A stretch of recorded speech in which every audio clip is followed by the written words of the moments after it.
Fala, galera! E aí, pessoal? Conexões Educa novamente no ar. Cara, a produção tá investindo em como chama? Figurino? T-shirt? A gente vai ser patrocinado agora. Oferecimento Insider. Oi, nova hora. Fala a verdade, gente. Tudo bem? Seguinte, hoje a gente retoma as séries do Conexões Educa com novidades, hein? Canal exclusivo para as nossas videoaulas. Sim, pessoal, hoje nós vamos abordar África. Só que a África vista sobre outras fontes. Uma nova perspectiva, uma nova forma de enxergar a África. Betinha, quando se fala para você África, o que vem na sua cabeça? Cara, na minha cabeça, berço, né, da nossa sociedade, da humanidade, da organização. Berço lembra início, né? Berço lembra essa coisa que te acolhe. E quando fala de população africana, o que vem na sua cabeça? Cara, como, né, professor de história, além dessa parte cultural, né, além de ser um continente muito rico, né, em minério, minerais, não podemos esquecer, infelizmente, de pobreza, miséria, né, o local de negros também, e para o Brasil, né, tudo que, infelizmente, nós sabemos de escravidão. Então, olha como o Peta falou algo interessante, pessoal. Eu, como professor de história, você, provavelmente, que está assistindo esse vídeo, entende a África como um continente, porque faz parte desse seu nicho, dessa sua procura de entender a África dentro do ponto de vista educacional. Só que ainda existem muitas pessoas que ainda enxergam a África como um país. Existem muitas pessoas que entendem a África como um tema marginal à história europeia. E quando fala a palavra marginal, é um tema deixado de lado. É como se a história da África só existisse a partir da colonização europeia. E aí, gente, vocês vão se surpreender. A África tem uma história vinculada ao que nós somos hoje. Independente da nossa cor de pele, independente da nossa etnia, do nosso formato de compleição física, a África é sim o berço da humanidade. É um lugar de pobreza, de miséria, como o Peta falou. A gente vai abordar isso ao longo desse vídeo. É um local de negros, mas quando você vê a África do Sul, um país extremamente avançado e com população branca. Então a gente tem aí a missão de enxergar a África sobre outras perspectivas e entender o que é povo, o que é etnia. Eu já falei para vocês, é interessantíssimo que você divida o seu estudo dentre 4 perspectivas: a política, a economia, a sociedade e a religião. E agora a gente vê a África sobre esse ponto de vista. Linão, solta aquela vinheta, vai!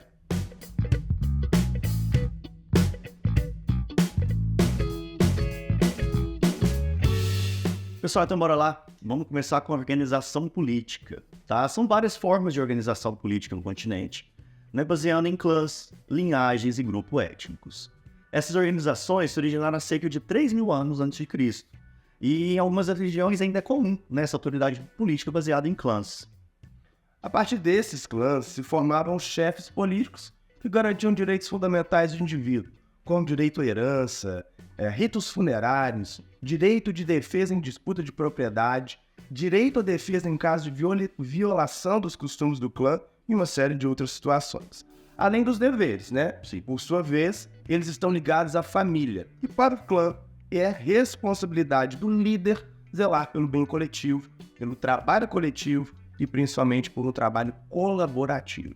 Pessoal, é legal destacar também, Mauro, que essa organização familiar e baseada também nessa hereditariedade varia em alguns aspectos, né? Por exemplo, a sucessão desse poder no clã, né, obedece ao esquema matrilinear, isso é, tipo uma sucessão de autoridade, né, e é definida a partir de uma linhagem da mãe. Isso é muito interessante, porque quando fala de sucessão matrilinear a partir da linhagem da mãe, sugere você a entender que talvez a mãe exerça o poder político, o que não é verdade.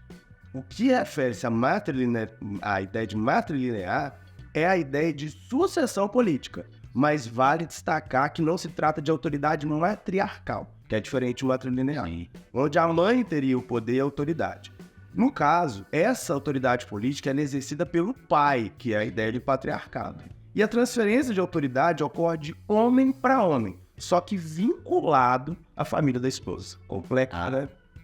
Mas hoje nós vamos, né, deixar isso bem mais tranquilo.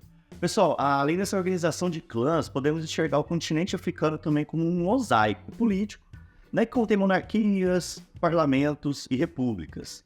Essa diversidade, ela se mostra vinculada a esses elementos também, né? No comércio, o continente africano pode ser entendido como uma economia que integra produtos de subsistência que vão atender, né, as necessidades do local, da família, os bens de prestígio, né, que são a parte da produção local, né, tipo, bem pequeno para exportação, como escravizados, ouro, marfim, sal, pimenta, cerâmica e Legal, mas é uma população, sim, dividida de forma mais nobre, né, que estão ligados a esses bens e que com certeza vai se estabelecer aí um ganho financeiro a partir disso. Sim. Esse modelo ainda se complementa com a proposta de um modo de produção baseado em uma agricultura local e comércio externo.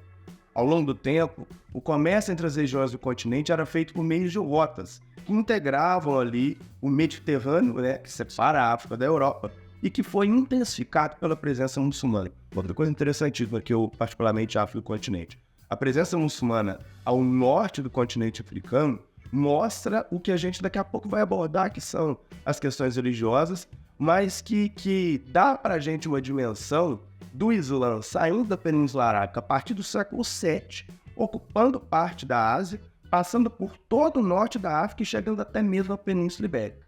E aí, além da questão política, além da questão cultural, do árabe como língua, que vai fazer com que o comércio seja até mesmo organizado dentro das suas características de tabelação pela língua árabe, a presença muçulmana vai fazer com que o continente se transforme em um ambiente de sincretismo. Sim. Olha, tanto que esse mar Mediterrâneo é importante, né? Primeira Guerra Mundial, enfim, né? Tudo relacionado ao vídeo ainda sobre isso, hein? Os grupos nômades que cruzavam o deserto de Saara, ele conectava as áreas comerciais ao norte do continente. As caravanas cortavam o deserto com milhares de camelos, levando os produtos até o Mediterrâneo. Essas rotas elas eram formadas a partir de atividades com produtos como ouro, cereais, frutas, manteiga, e eles eram vendidos ou trocados com os europeus. Sim, claro, escravos. Sim. Outras rotas levavam ao Oriente Médio por meio da Península Arábica e até mesmo à Índia e China, partindo do leste africano. Ao sul da linha do Equador, a África teve pouca influência dos muçulmanos, e o comércio se deu por feiras, mercados e pela migração de população que traziam consigo produtos de suas regiões, o que mostra novamente essa questão comercial tão caracterizada da África, onde a Europa ainda se feudalizava, né? A Europa ainda encastelada e a África já apresentava esse comércio pujante com a presença do mundo árabe. Esse fértil contato comercial entre os povos de diferentes origens e etnias é tido como um dos motivos para o surgimento de fatores comuns, né, a diversas sociedades, né, africanas. E aí a gente não pode deixar de entrar na questão das religiões, né? Sim. A questão da religião africana ela é marcada por sincretismos religiosos. O que é isso? Sincretismo nada mais é do que a mistura de elementos de duas ou mais religiões. A gente tem exemplo, por exemplo, a Umbanda, né? A Umbanda, ela se mostra como uma mistura de elementos católicos, de elementos vindos do espiritismo indígena, e que é uma das principais religiões de matriz africana no Brasil. A gente tem até mesmo, a gente falou sobre a reforma protestante, né? O anglicanismo, o luteranismo, o calvinismo não surgiu do nada. Tem ali elementos muito importantes vinculados à religião católica que vai se misturando ao longo do tempo e transforma aí nesse ambiente sincrético. Sim. Lá no século VII, o islamismo se difundiu pelo norte da África a partir da Península Arábica. Maomé morre, né, em 632 e a expansão islâmica começa a partir daí. Após se consolidar nessa região, os muçulmanos, seguidos pelos islâmicos, levaram sua crença para regiões do oeste, para áreas do leste. Já o cristianismo foi marcante ao norte, como no Egito, desde a Idade Antiga. Mas o próprio avanço do islamismo, como a gente acabou de citar, durante a Idade Média, reduziu um pouco a influência cristã no continente. A expansão marítima vai fazer o inverso. A partir do século XV em diante, o imperialismo europeu nos séculos XIX e XX contribuíram para a expansão do cristianismo através de missionários que atuavam nas áreas dominadas pelos europeus. Essa diversidade é consequência de serem religiões orais, que acabam fazendo com que essa oralidade, né, a não vinculação a registros escritos, faça com que a África se apresente muito diversa no que diz respeito à religião. Olha só alguns dos exemplos. O politeísmo, né? Aquela crença em mais do que um Deus, né? O animismo, uma consciência, um estado de espírito ligados a seres da natureza, como rios, a florestas, animais, muito presente, inclusive em questões ligadas aos filmes, né? A gente vai falar disso daqui a pouquinho. O politeísmo também é muito presente na Índia, né? Sim. Muitos deuses, Sim. mais de 100 deuses. Mas sem Deus. Até a vaca lá é sagrada. É sagrada, né? Boa, a gente pediu falar sobre civilizações orientais, né? Bora lá, pena, hein? bora lá. A veneração aos antepassados também, né? Esses espíritos conscientes após a morte, tá? Não podemos esquecer também da divindade tutelar, que seria o protetor do clã. Coloca-se na organização política, que eu já falou no início do vídeo, né? Os clãs têm um líder, que é aquele que é ligado à sucessão matrilinear. Ele atira com a divindade. Pode tirar uma dúvida minha. Cara, não sei, né? Mas que eu sei. Tomara que você saiba. O que vem a ser o fetichismo religioso? Isso é interessante, ó. Uso de objetos com capacidades divinas. Talvez não está vinculado a um ser que foi deificado, mas um objeto que acaba adquirindo essas questões. Além do xamanismo, né? Que vai ser um líder religioso capaz de incorporar divindades e espíritos. Então, dá só uma olhada na diversidade que se apresenta a religião africana. Quando nós falamos de cultura afro, não podemos esquecer também da religião iorubá. Uma das mais marcantes no nosso país devido à etnia iorubá, né, junto com a etnia banto, é uma das mais enviadas ao nosso país sob o ponto de vista de escravizar. Sim. E a maioria, né, dos escravizados trazidos ao Brasil sob a condição de cativo era de origem iorubá e praticavam o candomblé. O candomblé se baseia na crença dos orixás, que são divindades de povos africanos incorporadas por muitas religiões brasileiras de matriz africana. Sim. São associados à força das naturezas, ancestrais divinizados ou energias divinas. Alguns dos mais conhecidos no Brasil são Xangô, Exu, Iemanjá, né, a Ilha das Águas, e Yansan, apesar de existirem muitos outros. Galera, essa parte é interessante porque aqui a gente está trazendo uma visão baseada dentro da nossa perspectiva, de nossa interpretação. Mas se você tem interesse em saber mais sobre essas religiões, eu aconselho você a pesquisar. Eu tenho certeza que você vai se surpreender com o quanto essas religiões se apresentam de forma bonita e você vai desmistificar a ideia de que as religiões africanas estão vinculadas ao demônio. Apenas que eles não acreditam nessa divindade. Os reinos africanos, né, pessoal? Aqui vamos destacar os principais dentre vários, né? Que são componentes importantes da história da África. Os reinos de Gana, Mali, de Songhai, além do reino de Benin. Primeiro vamos falar desses três, né? Os três chamados reinos do delta do rio Níger, Gana, Mali e Songhai. Entre os séculos 6 e 16, foram formadas complexas sociedades próximas à costa da África Ocidental, no delta do rio Níger. Formaram-se grandes cidades ligadas principalmente à atividade comercial. Aqui eu gosto sempre de falar, enquanto a Europa se feudaliza, a África já apresenta um comércio pujante. Sim. Por esses locais passavam rotas que conectavam a região conhecida como Sahel, aonde? Ao mar Mediterrâneo.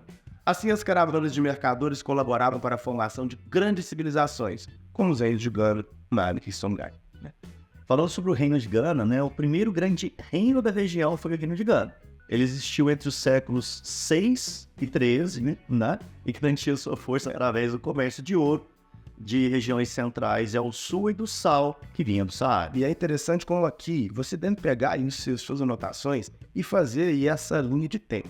À medida que o reino de Gana surge e tem seu apogeu, ele vai ter o seu declínio, surge o reino de Mali. Consequentemente, ele tem o seu apogeu e o seu declínio, surge o reino de Songhai. É nessa ordem que eles se organizam aí. E essa organização política, o rei cobrava tributos e de comerciantes que passavam por ali, né, ele mantinha essas contas do reino, né? Os nobres controlavam os produtos de luxo e a atividade agrícola era de produção coletiva. Como a gente falou lá no início do vídeo também, né? O reino de Gana teve o seu apogeu e logo a partir da sua queda surge o reino de Mali, ao norte do continente. Hoje em dia, a República do Mali é um dos maiores países africanos em extensão e abriga 22 milhões de habitantes. É um dos países mais pobres do planeta e muita gente não faz ideia da riqueza referente à história desse local. Se liga. Bora falar da origem? Bora. Bora lá. Pessoal, então o reino de Mali ele teve origem em um outro local chamado Mandé, né, que se localizava na região sudoeste da atual República de Mali, né, na África Ocidental. Esse reino ele era liderado por um rei chamado Sundiata Keita. E grava esse nome. Esse rei ele começou a expandir o território no início do século XIII. A história tradicional atribui a formação do rei de Mali à vitória de Sundiata Keita na chamada Batalha de Quirina, que ocorreu por volta de 1235. Pessoal, pense em alguém rico, mas assim, é muito rico. Muito mais do que você pode imaginar. Talvez pode passar pela cabeça de vocês um empresário da tecnologia, da Amazon, o Jeff Bezos. Inclusive o Bezos, a gente vai passar pelo processo de férias julinas, ele inventou aquela barraca, né? A barraca do Bezos. É. Pessoal, além da barraca do Bezos, né? Ele também tinha uma fortuna estimada em mais ou menos 160 bilhões de dólares, né? Ou, né, o Bill Gates, coitado, né, mais pobre que o Jeff Bezos aí com quase 100 bilhões de dólares. Então agora olha só, o rei de Mali, ele tinha o título de Mansa. Vários foram os reis que governavam aí, né, durante os mais de 4 séculos que o reino de Mali se manteve erguido. Mas o Mansa era o rei que ganhava esse título. O Musa Keita I, que era neto do Sundiata Keita, que deu início ao império, né, assumiu em 1312. Não existem tantas informações sobre isso, então é uma história meio que fica obscura sobre como ele realmente chegou ao título de Mansa.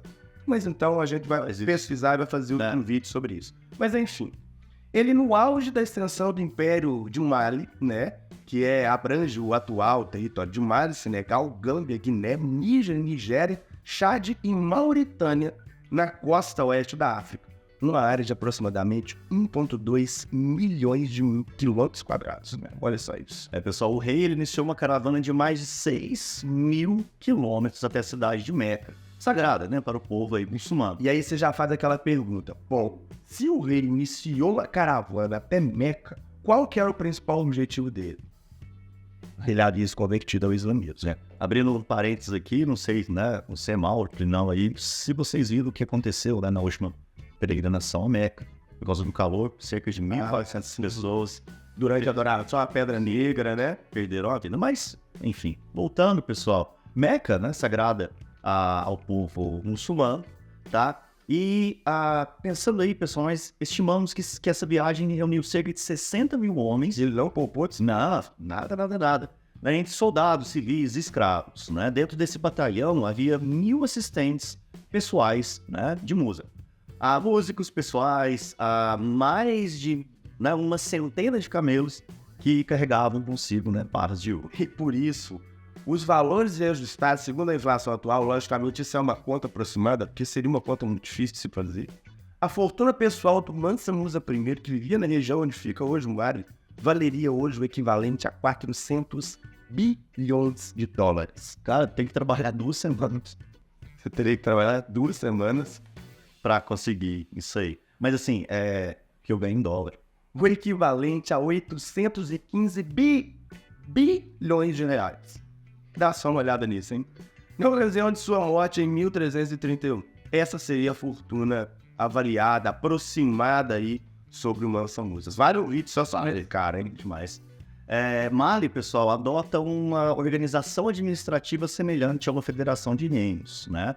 Os reis que aceitavam o domínio e a liderança do Mansa, né, o governante de Mali, mantinham sua autonomia e autoridade, né? Uns 6 devotados recebiam o representante de Mansa chamado Farim.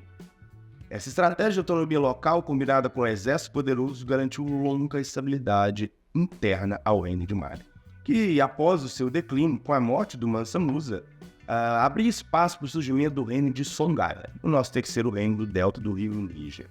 Surgia nessa região esse poderoso império, o de Songhai. No declínio do reino de Mali, o governante da cidade de Gao, que era um próspero centro comercial, aproveitou a fraqueza do domínio dos Manden, aquela região, e você tinha falado que deu origem ao reino de Mali, para declarar a independência. Gao havia sido dominado pelos Manden no final do século XIII.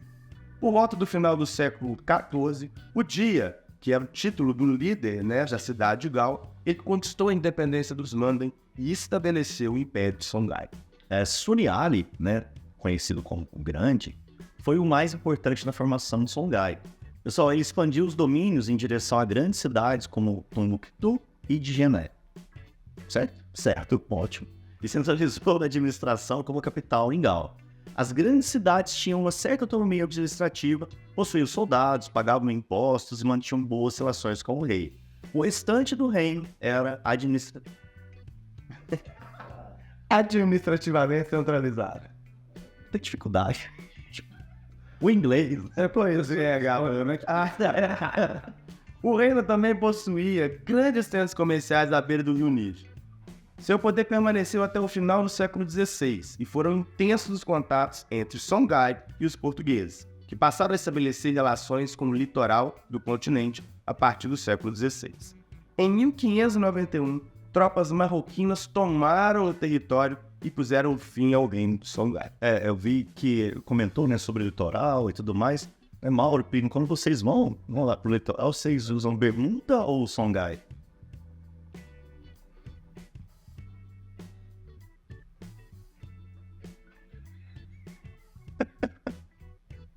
Pessoal, o quarto reino que a gente vai abordar é o Reino do Benin. O Reino do Benin foi outro grande reino da África subsaariana, sendo considerado também um dos mais longos da história, com início no século XII e o seu fim no século XIX. O Reino do Benin se estabeleceu na atual Nigéria com a chegada do povo Edo, ou Bini, à região. Os Edo, falantes da língua Edo, fixaram-se na região 1 milênio antes de Cristo. De novo aquela ideia, olha o tempo que essa galera já estava fixada ali. Quando as famílias começaram a utilizar arado na agricultura. Destaque na produção cultural, os bronzes de Benin são importantes fabricações artísticas com função religiosa. As máscaras são obras mais conhecidas, né? Elas tiveram grande influência de Ifé, né, uma cidade iorubá, e se destacavam também por serem elaborados em estilo realista, né? Que se diferenciava bastante da arte estilizada produzida em grande porte, né, em uma parte do continente. A gente, quando fala das máscaras africanas, o que me vem na cabeça é o Pantera Negra. Acho que o Pantera Negra é um marco na história da franquia Vingadores. O Pantera Negra, ele traz os elementos da África como berço da humanidade, falando sobre o Vibranium, que já é a última reserva seria o escudo do Capitão América, mas não. O Vibranium tá lá em Wakanda, né? Que é protegido. Inclusive, uma curiosidade, Wakanda, segundo a lenda, é a terra onde foi o rei Xangô que se tornou orixá. É a mesma localidade, onde a Wakanda no filme é o reino de Xangô. Plínio é cultura. E outra, né, Plínio? Quando a gente olha pro filme e vê aquela cena clássica daquele... Eu esqueci o nome do personagem, mas o que toma temporariamente o reino do T'Challa, né? Coloca um nome. Exato. Ele está observando essa máscara em um museu antes de começar o processo de tomada do reino. O Pantera Negra é um marco na ideia do sci-fi, né? Sim. Essa ideia misturada aí com ficção científica. Vale a pena você pesquisar o que também é sci-fi. Sai da inércia, rapaz. Vai estudar. Pessoal, o Reino de Benin é a primeira sociedade africana a ter contato com os portugueses, né? Eles estavam entrando no continente, levando as guerras de reconquistas até Marrocos, né? Inclusive levaram o sacode dos marroquinos, né? Da estratégia. Isso aí. Portugal, após essa derrota, né, começou a estabelecer negócio na região com dois objetivos, né? Claro. Pimenta e o quê? Escravos. Aí a gente começa a falar sobre o comércio transatlântico de escravizados. O comércio escravizado recebeu grandes investimentos da Europa, prejudicando a estrutura socioeconômica do continente africano. E os reflexos são visíveis até hoje. Mano, essa escravidão na África, ela já existia ou... Essa parte eu quero. Sim. ela já existia. É impossível falar que não. No entanto, funcionava de modo diferente da escravidão a partir dos contatos com os europeus. Você justificar a escravidão a partir do contexto que já existia escravidão nas sociedades africanas é um pensamento raso. Então, a gente tem que levar em consideração muitas outras coisas aí. Melhor falar pensamento raso. Mas a família exercia função essencial na organização social e na garantia dos direitos individuais, como a gente já falou. A separação familiar acontecia, por exemplo, nas guerras, onde aqueles que perdiam acabavam ficando vulneráveis ao processo de escravidão. E lembrando que eu vi uma opinião do professor Vitor Soares, depois vocês procuram o professor Vitor Soares aí, o canal dele é a História em Meia Hora. Ele fala sobre escravizados, ele não se entende escravo, porque ninguém nasce escravo, todo mundo é colocado na condição de, por isso escravizado. Eu achei isso tão simples, mas tão impactante, que eu modifiquei a minha forma, inclusive, de falar isso quando eu abordo esse termo necessário. É um termo necessário. Pessoal, embora houvesse escravidão na África antes dos europeus, né, ela era bem diferente, né, igual o Mauro comentou com a gente, né? Algumas sociedades, eles tinham esses escravizados, mas eles possuíam direitos e não era a sua principal mão de obra. Eles eram parte do comércio de produtos de prestígio e podiam ocupar cargos nas cortes reais, desempenhar funções políticas, né, públicas e até servir aos exércitos. A escravidão na África, ela não se baseava na discriminação racial, ao contrário da escravização praticada pelos europeus. A escravidão europeia nas Américas foi direcionada especificamente para os negros e pautada pelos racistas, encadeando profunda exploração e desigualdade socioeconômica baseada na ideia de diferença e inferioridade racial. Aí você pensa, né? O outro ele é inferior pelo fato de ter a pele negra. Antes da chegada dos europeus na costa africana, o comércio de escravizados era muito menos comum. Desde então surgiram novas formas de captura, chamadas de razias, formas de apresamento em que se entrava no interior para capturar os escravizados a fim de vendê-los no litoral. Alguns reinos se tornaram economicamente dependentes dessa venda de escravizados aos europeus, que raramente adentravam no interior para capturar esses nativos. E essa parte é interessante, porque quando eu estudava história no fundamental, né, a ideia que a gente tinha era essa, que os europeus formavam grandes exércitos, entravam no interior do continente e capturavam escravos. Não é bem assim. Não, eles compravam, né, esses escravizados de reinos costeiros, né? A partir do momento que esses próprios reinos africanos perceberam a possibilidade econômica vinculada ao processo de escravidão, muda-se esse status. Gente, a escravidão existe desde que o mundo é hoje. E muito possivelmente, brancos foram muito mais escravizados em números do que negros. Só que a escravidão africana, ela mudou o status. Nada é tão cruel, nada é tão desumano quanto a escravidão africana. Inclusive, a gente vai fazer um vídeo sobre isso logo a seguir, né? Ocasionalmente ocorria o apresamento dessas pessoas, né, da mesma comunidade, né? Uma prática chamada banditismo. Mas a forma mais comum mesmo eram as razias. Razias, né? E é interessante a gente falar sobre como, ao longo desse processo da escravidão atlântica, o Brasil tendo aí a participação fundamental, porque foi o país que mais recebeu escravizados em número, né? As visões sobre o continente europeu modificando-se ao longo dos séculos. Anteriormente, as grandes navegações eram baseadas nessa ideia do imaginário europeu. A Europa enxergava a África como um local místico. O norte da África, devido à questão econômica que a gente falou tão forte, ele era conhecido. A Europa conhecia parte da África, mas a África Central e a África ao Sul era um ambiente onde o ar seria envenenado, onde canibais descansariam do sol cobrindo o rosto com os pés. É uma visão muito fantasiosa, mística, né? Que vai mudar a partir do contato dos europeus com os africanos no século XVI, XVII, XVIII, né? Onde essa ideia de colonização e expoliação, exploração do continente, acaba, de certa forma, legitimando a escravidão. Se a gente pensar, a escravidão ela tem aquela ideia do Cã, né? Sim. Onde o Noé, após uma noite de bebedeira, teria sido, de certa forma, humilhado pelo filho que riu da sua nudez e da sua embriaguez. Então ele amaldiçoou o seu filho, Cã, e o seu filho teria ido para a África. e por isso os africanos estavam condenados à escravidão. Bom, lá no século XIX, cara, a gente tem um termo, né, chamado de darwinismo social. Você poderia, né, explicar para... O que é mais interessante é isso, porque, pensa comigo, a gente falou do imaginário europeu, antes do século XVI.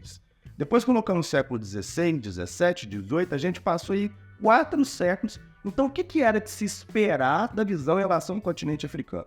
Essa visão ela deveria mudar para melhor, porque ia se conhecer mais sobre a África.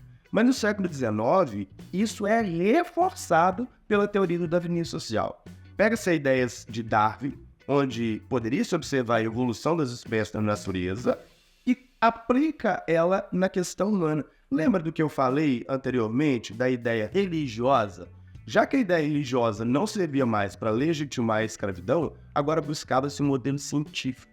Então, a ciência provava que o ser humano, alguns evoluíram mais que os outros. E claro, né? Quem eram os mais evoluídos?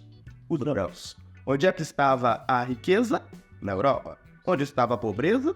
Na África. Onde estavam as monarquias organizadas? Na Europa. Onde estava a desorganização social? Na África. E por esse simples achismo, por essa visão eurocêntrica, no século XIX, o número de escravizados enviados a todas as colônias europeias aumentou consideravelmente.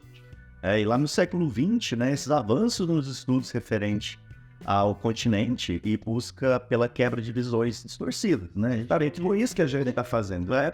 Buscando levar novas perspectivas, novas visões sobre esse continente diverso, sobre esse continente bonito, sobre esse continente que faz parte do nosso DNA. Igual você falou, né, no começo, a ideia, pessoal, é expandir, né? Expandir o conhecimento de vocês, tá baseando, né, no nosso conhecimento também, uma troca de conhecimento aí com vocês. E é claro, pessoal, a história ela é feita de fontes, ela é feita de pesquisa, ela é feita de busca desses conhecimentos.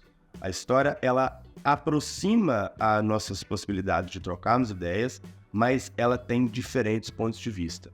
A gente precisa, de forma equilibrada e sem nenhum tipo de viés, buscar maneiras de quebrar esses estereótipos, principalmente em relação ao continente africano. Conexões Educa. Tamo junto.